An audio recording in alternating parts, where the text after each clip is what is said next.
This is an extra problem not on your study guide that might help you with one of the questions on the test.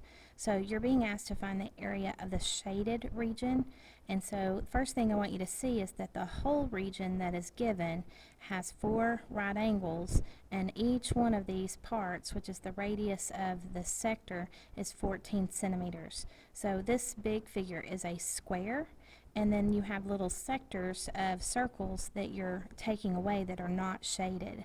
So when you're finding the area of the shaded region, you're going to have to find the area of the whole region, which is the square,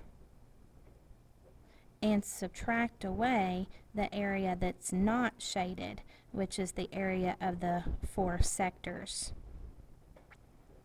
So to find the area of a square, we know we just take the side length and square it, multiply it by itself.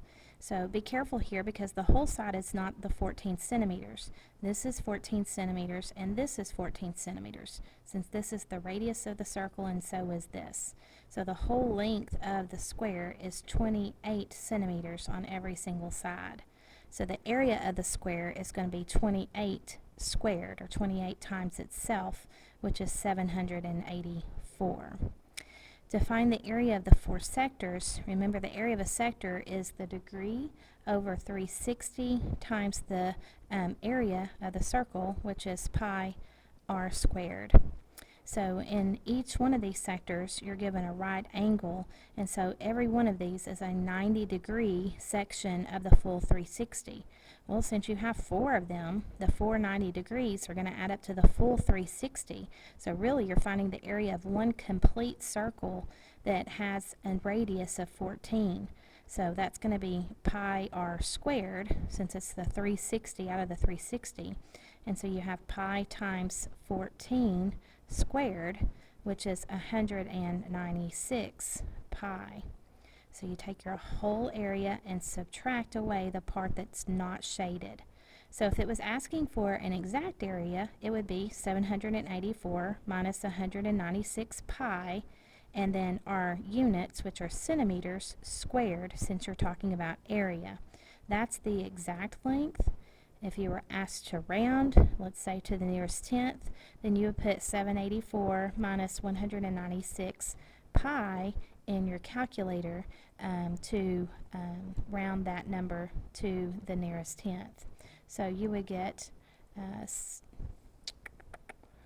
168.2 square centimeters.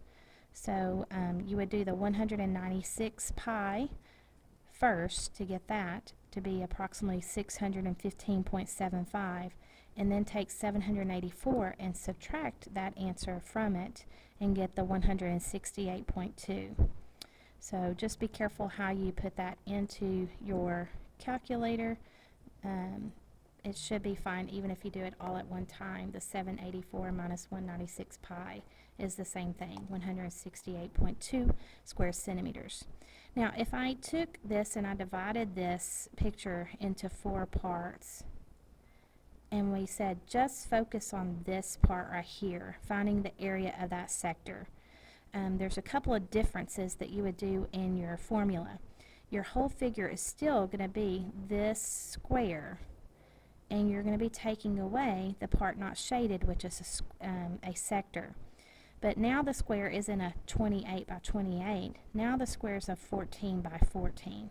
So the area of the square would be 14 squared, or 196. Taking away the area of just one sector this time, you look at the angle measure, which is 90 degrees. So you'd have 90 over 360 times pi r squared, and your radius is 14, so pi times 14 squared. So again, if you're getting exact lengths, you would do 90 divided by 360 times the 14 squared, which gives you 49 pi for the exact area of the sector. So this is the exact area, centimeters squared, of the area of that shaded region, just this part right here. And then if you wanted to round that to the nearest tenth, it would be 196 minus 49 pi, rounded to the nearest tenth would be 42.1. centimeters squared, which is about 1/4 of that right there. Again, you wouldn't want to divide this by 4 because that's a rounded answer, so you wouldn't use a rounded answer to find another answer. But just a couple examples there that might help you with your problem on your test.